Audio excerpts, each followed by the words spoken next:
የመጽሐፍ ቅዱሱ በልሳኖች መናገር በአዲስ ኪዳን ዝም ብሎ ድንገት የተከሰተ ሳይሆን ትንቢት የተነገረለት ነው። በኢሳይያስ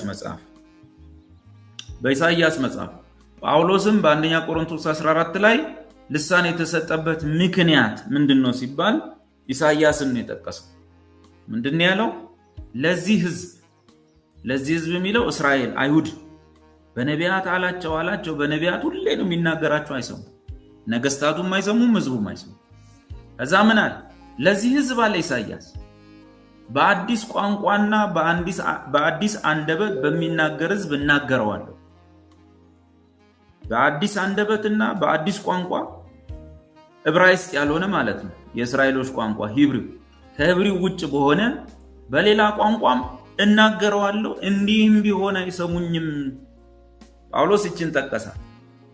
ልሳን እኮ የተሰጠበት ምክንያት ለአይሁድ ህዝብ፣ ይህ ህዝብ በሌላ ቋንቋም ቢሆን እናገረዋለሁ ግን እንዲህም ቢሆን አይሰሙኝም ተብሎ ተጽፏልና፣ እንኪያስ በልሳኖች መናገር ለማያምኑ ምልክት እንዲሆን የተሰጠ ነው። እኔ ሳልሆን ጳውሎስ ነው ያለው አንደኛ ቆሮንቶስ 14። ስለዚህ ልሳን የተሰጠበት ምክንያት ለማያምነው አይሁድ ህዝብ፣ በኋላም እነሱ በየተበተኑበት ሀገር መቼስ የሌሉበት የለም፣ ለማያምነው አይሁድ ህዝብ ዋርኒንግ ነው። እናገራቸዋለሁ ግን አይሰሙኝም፣ ከዛ ላይ እርምጃ ወስዳለሁ ነው እንዳለው። በበዓለ ሃምሳ ቀን በልሳኖች ተናገረ። እነዚህ አብደዋል፣ ወይን ጠጅ ጠጥተዋል ወዘተ ተባለ። 40 ዓመት ነው ከዛ በኋላ የታገሳቸው። በ70 ዓመተ ምህረት ድምጥ ማጣቸውን አጥፍቶታል። እና ሲጀመር አመጣጡ ለበጎ ነገር አይደለም፣ ለአይሁዶች ከፊታቸው ጥፋት እንዳለ ማሳያ ነው። ጳውሎስም ጠቅሶታል፣ ኢሳይያስም ተናግሮታል።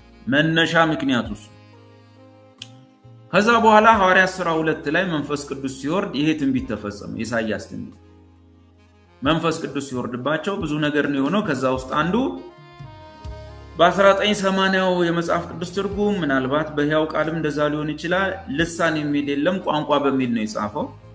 ልሳን የግዕዝ ቃል ሲሆን በአማርኛ ቋንቋ ማለት ስለሆነ እናም ሐዋርያት እና 120 ሰዎች ይጸልዩ ነበር፣ መንፈስ መጣባቸው። ከዛ በኋላ በልሳኖች ይናገሩ ጀመር ይላል። በልሳኖች ይናገሩ ጀመር ካለ በኋላ እየቀያየረ ነው የሚጠቀመው። ልሳኖች ይልና ቋንቋ፣ ልሳን፣ ቋንቋ፣ ልሳን፣ ቋንቋ እያለ ይናገረዋል።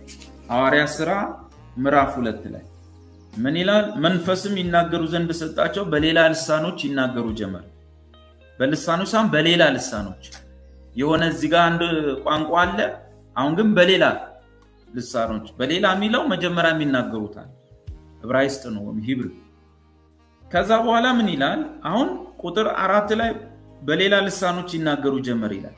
የሆነ ልዩ ነገር ነው። አሁን እኛ እንደምንለው አይነት ነገር ነው ብለን እንዳናስብ ከሰማይ በታች ካሉ ህዝብ በጸሎት የተጉ አይሁድ በኢየሩሳሌም ይኖሩበት ድምጽ በሆነ ጊዜ ተሰበሰቡ፣ እያንዳንዱም በገዛ ቋንቋው ይላል። ቀጥሎ በገዛ ቋንቋው ሲናገሩ ይሰማ ስለነበር የሚሉትና በገዛ ቋንቋው ቅድም በልሳኖች ተናገሩ፣ ሰሚዎቹ በገዛ ቋንቋቸው። ቀጥሎ ምን ይላል?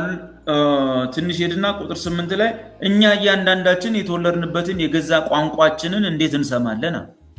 ስለዚህ ተናጋሪዎቹ አያውቁትም እንጂ እየተናገሩ ያሉት ከሌላ ሀገር የመጡ ዳያስፖራዎች ናቸው። በዓል ሊያከብሩ የመጡ ከመላው ዓለም የመጡ እነሱ ግን ለካ እየሰሙ ነው። ቋንቋቸው ነው፣ የተወለዱበት ሀገር ቋንቋችንን አሉና የቋንቋዎቹም ስም ተጽፏል። ጳርቴና፣ የሜድ፣ የኤላሜጤም በሁለት ወንዞች መካከል ያሉ ማለት ኤፍራጥስና ጤግሮስ ከዛም የመጡ አሉ። የኤላሜጤ ሰዎች፣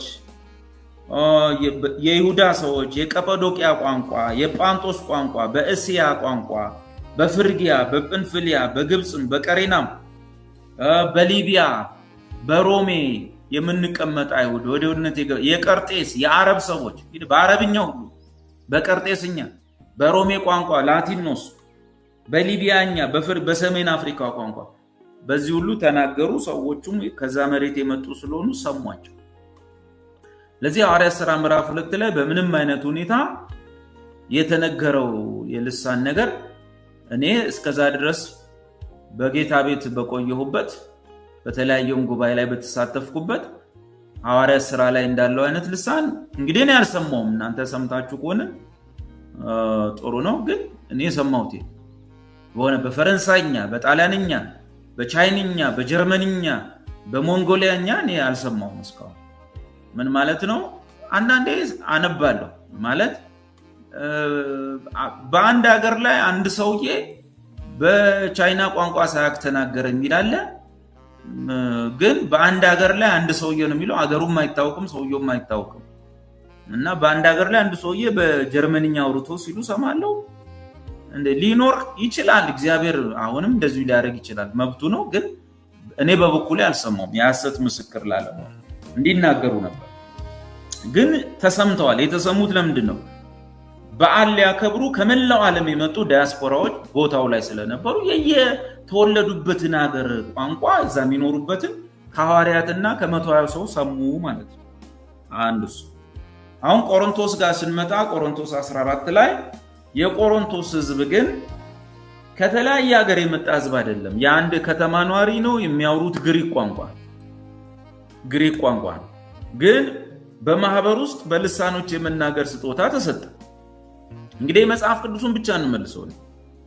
ልሳን ለሶስት ይከፈላል ምናምን የሚለውን መጽሐፍ ቅዱስ ውስጥ ስላላገኘ፣ ቆሮንቶስ ጋር ግን ስንሄድ አንዲት ከተማ ነች። ህዝቡ ግሪክ ነው የሚናገር። ከመላ ዓለም የመጣ አይደለም። እንደቀድሞ የአንድ ከተማ ነዋሪ ነው የሚናገረው ግሪክ።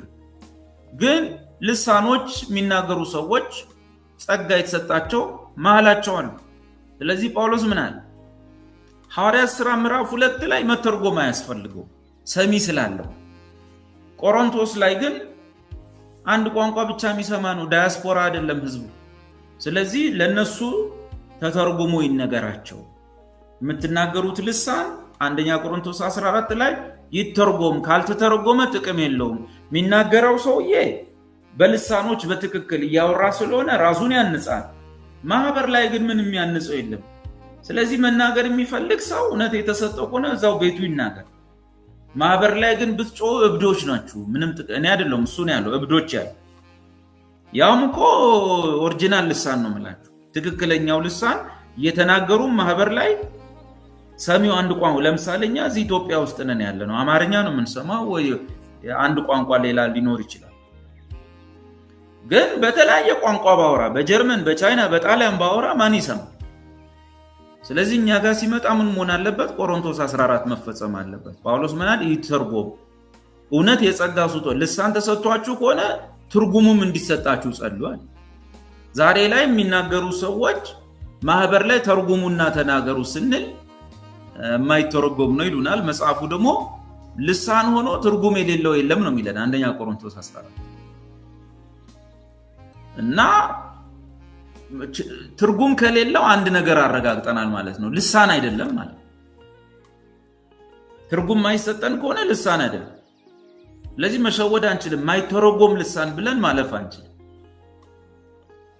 ዝም ብለን በቃ የልባችንን መጮህ ፈልገናል፣ ዝም ብለን በቃ ችግር የለውም እንደዚህ አሁን መላመላያ። ድሮ ኦርቶዶክስ እያለን በልጅነታችን ሁለት አይነት ስግደት ነው ያስተማሩን፣ የአምልኮ ስግደት፣ የጸጋ ስግደት። ስግደት ሁለት አይነት ነው አሉ።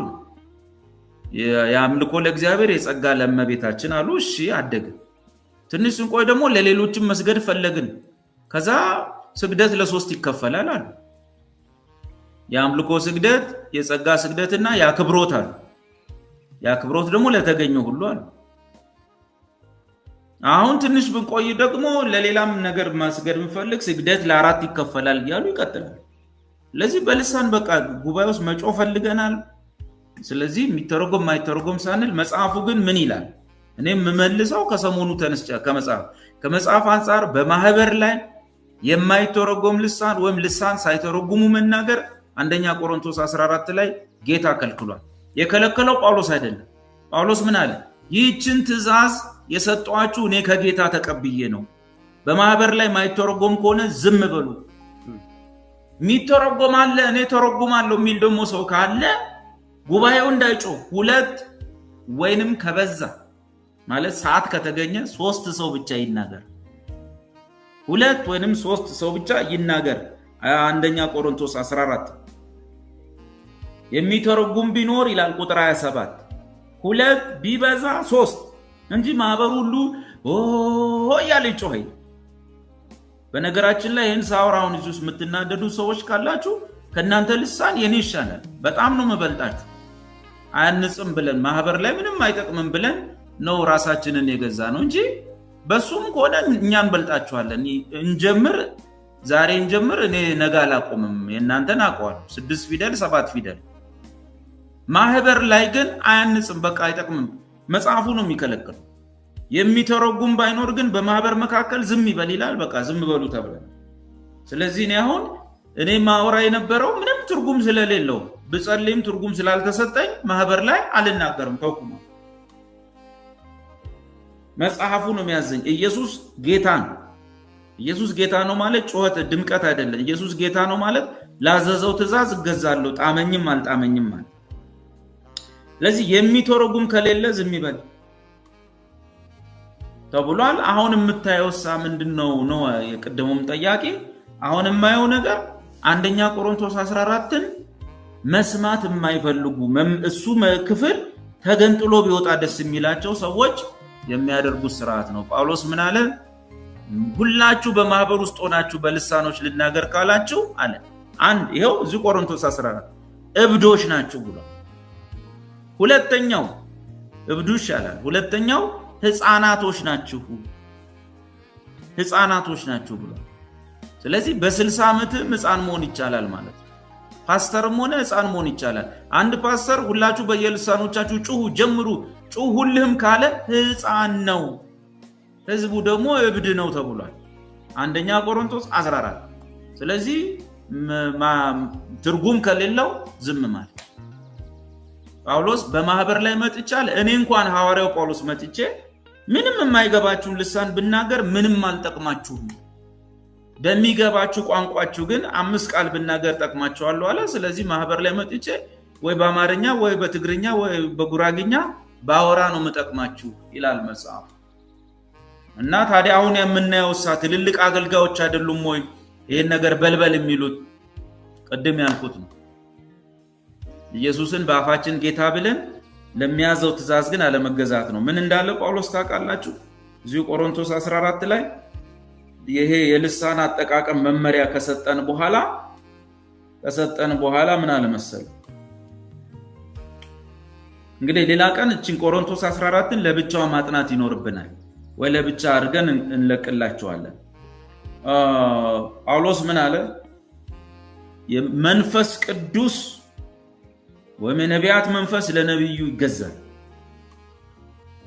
በቃ እኔ መቆጣጠር አቃተኝ፣ ልለቀው ነው ልፈነዳ ነው፣ በቃ ለቀኩት። መጽሐፉ የሚለው ኖ በጣም በቃ ልትፈነዳ ከደረስ ልትቆጣጠረው ካልቻልክ መንፈስ ቅዱስ አይደለም። ምክንያቱም የነቢያት መንፈስ ለነብዩ ይገዛል። እግዚአብሔር የሰላም አምላክ ነው እንጂ የሁከት አምላክ አይደለምና። ይሄ ቆሮንቶስ ላይ ነው ምናምን ለምትሉ፣ ጅማ አይደለም ወይም አዲስ አበባ አይሰራም ለምትሉ፣ ቀጥሎ ያለው ነው በቅዱሳን አብያተ ክርስቲያናት ሁሉ እንደዚሁ ነው ድንጋጌው። ለቆሮንቶስ ለምናም ብሎ የለም። በቅዱሳን አብያተ ክርስቲያናት ሁሉ እውነት ለእግዚአብሔር ቃል የሚገዙ ከሆነ ከዛ ሴቶችን ያወራል። ሴቶችን ማህበር ላይ አይጮሁ ይላል። ላሊዮስ ማለት ነው። የለለለ ጣጣጣጣ ማለት ጉባኤ ላይ መንጫጫት አይችሉም። ላሊዮስ ነው የሚለው ግሪኩ፣ ልፍለፋ ማለት። ቀጥሎ ምን ይላል? እንዲህ አይነት ትምህርት ሲመጣ ማይመቻቸው ክፍሎች አሉ። ምኖች? ነቢያት በቃ ካልጮኸ አገልግሎቱ ራሱ አይመጣላቸውም። ከዛ ምን ይላል? እንዲህ ብሎ ነገር የለም፣ ሁልሽም በልሳን ጩሂ አለ። ጀምር 5 ደቂቃ 10 ደቂቃ ጩህ፣ የሆነ ነገር ይሆናል ይሉሃል። ጳውሎስ ምን አለ? ማንም ቁጥር 37 ነቢይ ወይንም መንፈሳዊ የሆነ ቢመስለው ይህች የጻፍኩላችሁ፣ ቅድም እስካሁን ስለ ልሳን ያወራ ነው ማለት የጻፍኩላችሁ የጌታ ትእዛዝ እንደሆነች ይወቅ። የእግዚአብሔር ትእዛዝ አይደለም፣ የኢየሱስ ትእዛዝ አይደለም፣ የክርስቶስ ትእዛዝ አይደለም፣ የአምላክ ትእዛዝ አይደለም፣ የጌታ የባሪያ አሳዳሪው ዘመን ብንሆን ይሄን ንባብ ይገባናል። የጌታ ማለት ጣመህም አልጣመህም ተመቸህም አልተመቸህም ኢየሱስን ጌታ መሆኑን ዕውቅና መስጠው በአፍ ሳይሆን ወበልፍለፋ በድርጊት ነምሰብ ማነው በተግባር ነው።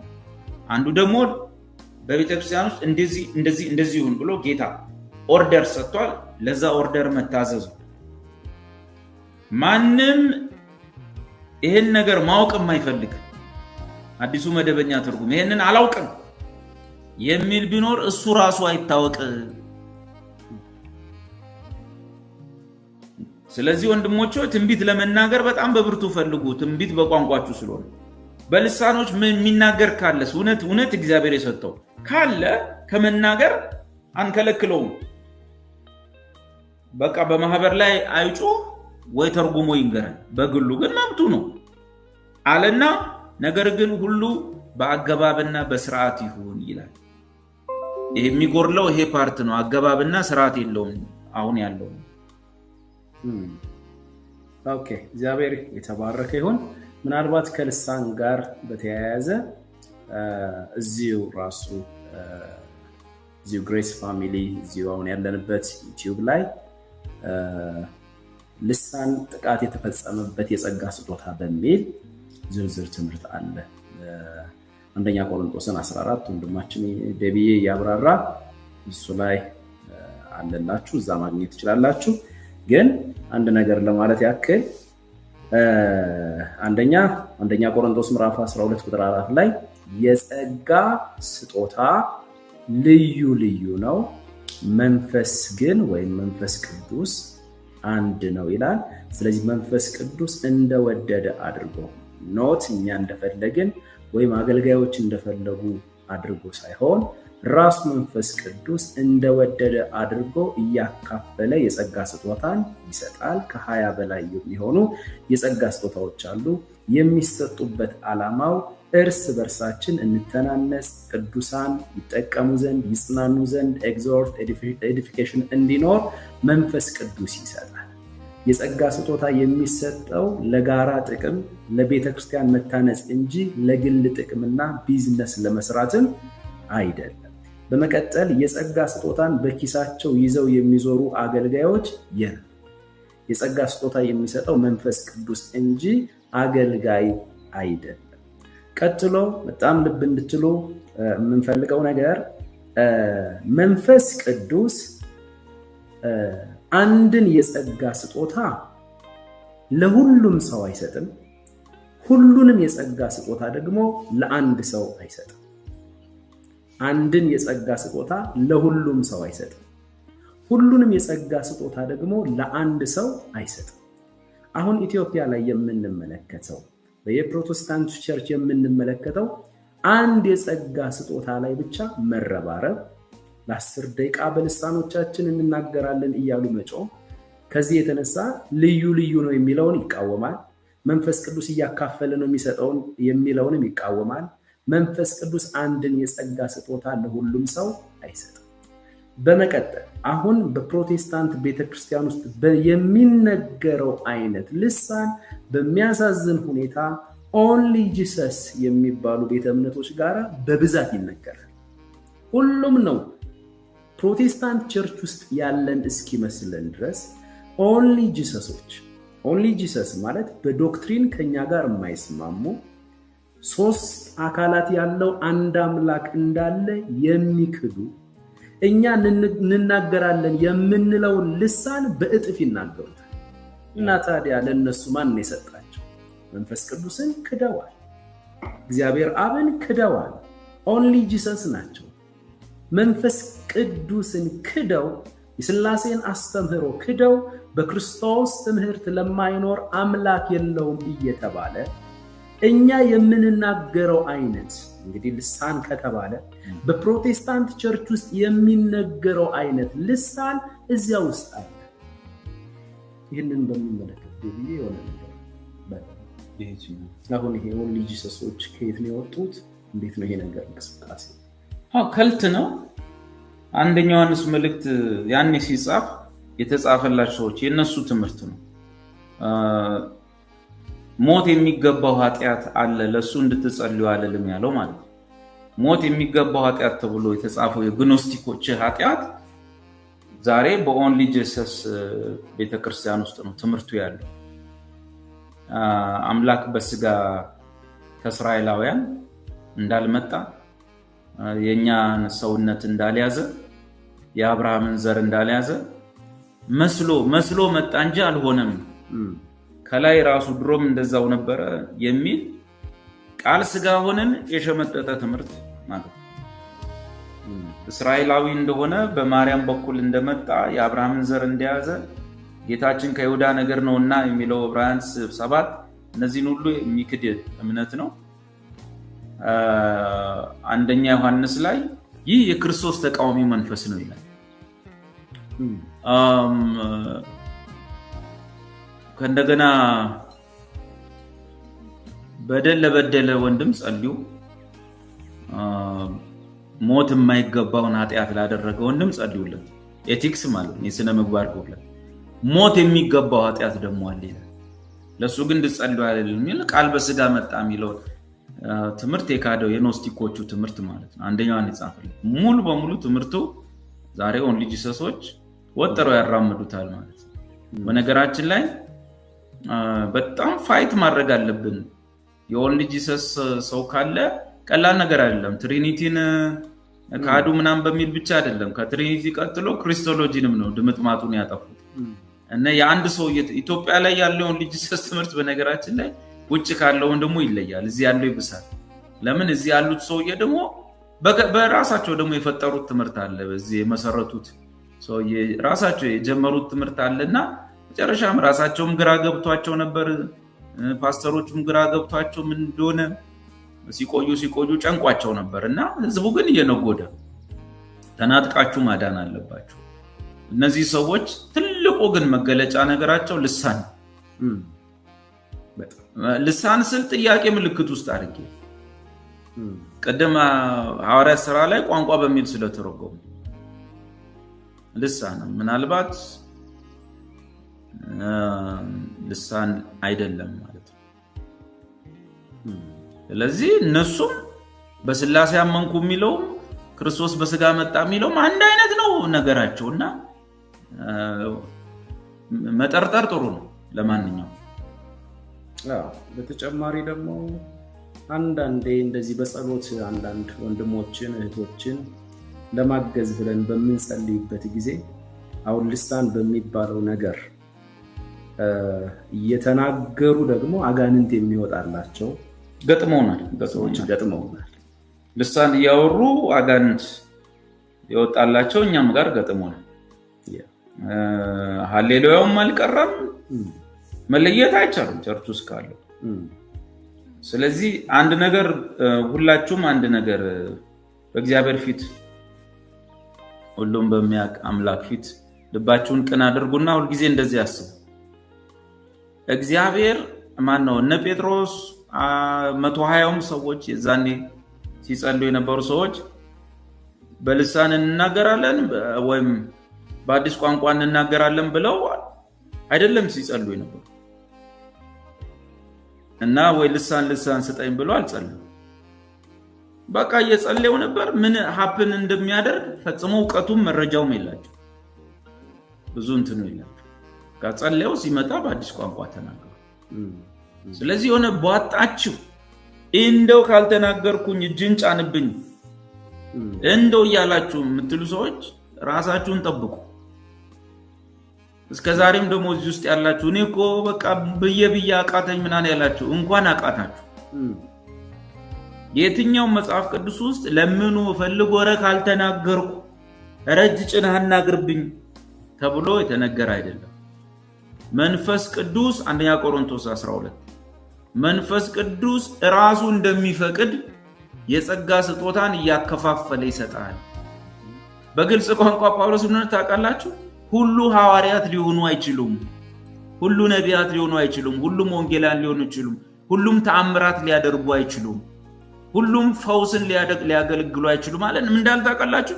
ሁሉም በልሳኖች ሊናገሩ አይችሉም ብሎ ካልተናገሩ ስትሉ ሌላ አለ አንድ ሶስት ምንጭ ነው ያለው የመጽሐፍ ቅዱሱ ልሳን አለ መንፈስ ቅዱስ ነው ምንጭ ሁለተኛው ምንጭ ደግሞ ስጋ ነው ስጋ ማለት ኩረጃ አጠገብ ካለው በል ተለማመድ አፍ ላይ ያለውን አውጣው እስቲ አምጣው ሃለ ሃመሰረሰ ሲቀያይረው ሃሉ ራሙ ዳኑሳ እስቲ አፍጥነው ይሄ የስጋ ጥበብ ነው እንደ ሬዲዮ እንደዚህ እየተፈለገ የሚገኝ ልሳን ሶስተኛው ደግሞ አጋንንት ነው አትጠራጠሩ አጋንንትም ልሳን የሚመስል ነገር ይሰጣሉ በቸርቹ ስም እየተገለጠ አይተናል ተገልጦም አይተናል ለዚህ ነው ይሄን ብቻ ምንማር በዚህ ከሄደ የእግዚአብሔር የሆነና ያልሆነው በቤተ ክርስቲያን ውስጥ እየጠራ ይመጣል ክፍተቱን ተጠቅሞ ህዝቡን የሚራገም በልሳን ስም ህዝቡን አገልጋዩን የሚራገም መሃል ላይ ተሰገሰገ ሁሉ እየጠራ የሚመጣው በእግዚአብሔር ቃል ላይ ስንታዘዝ ትርጉም አለው ወንድሜ የለውም በቃ ዝም በል ትርጉም አለሽ እስቲ ተናገሪው እስቲ ተርጉሚው ከዛ ትርጉሙ ደግሞ ትጣፋላችሁ ትፈጃላችሁ የሚል ከሆነ ደግሞ የክርስቶስ ደም ላይ ቆማ ነው የምትናገረው አቁሚ ማለት ደቢያ አንድ ነገር ብሏል ይህንን ነገር ካላገኘው ካልተናገርኩ ብላችሁ የተለያዩ አገልጋዮች ሲመጡ እጅ ለማስጫን የምትሯሯጡ ቅዱሳን እጅ በማስጫን ዙሪያ በጣም የተጎዱ ሰዎችን እናውቃለን በዚህ ዙሪያ እጅ በማስጫን ዙሪያ የሆነ ነገር ባለ ባጭሩ አታስጭኑ እጅ ማስጫን አላማው ሲጀመር ከዛ ጋር የተገናኘም አይደለም አገልጋይ ጸጋን ስለማይሰጥ ማለት ነው መንፈስ ቅዱስ እንደሚፈቅድ ያካፈለ ይሰጣል መንፈስ ቅዱስ ውስጣችሁ ነው ስለዚህ የተገኘውን ሰው ሁሉ ጫንብኝ አትበሉ አሁን በዚህ ብንነግራችሁ አንዳንዱን ልታምኑ ማትችሉት ነገር የተከሰታለ መታቁም በአካባቢያችሁ ካለ ልታቆት ይችላልላችሁ አምሯቸውን የሚያጡ ስላለ ሰውየው ላይፉን ነው ኢምፓርት የሚያረጋችሁና የሰውየውን ማንነት ጀርባውን አታቁ ጌ መንፈስ ያለበት ሰው ቢጭንብ ከዛ በኋላ እንደጌ ነው የሚያረግ ማለት ሚስትም ሴቶቹም ያስጠሉሃል ሌላ ነገር ነው ሌዝቢያን ሆነች ነብይት ትኖር ይሆናል የሆነም ነገር ስለሆነ ነው አመነግራችሁ ግን እጅ እየጫኑ በሚዲያ ላይ እንዲያን ነገር ማውራት እምነቱን ማሰደብ ስለሆነ ብዙ አላወራም ግን ታውቁታላችሁ ስለዚህ ሰው ህይወቱን ስለሆነ ሼር የሚያረጋችሁ እጅ አታስጭኑ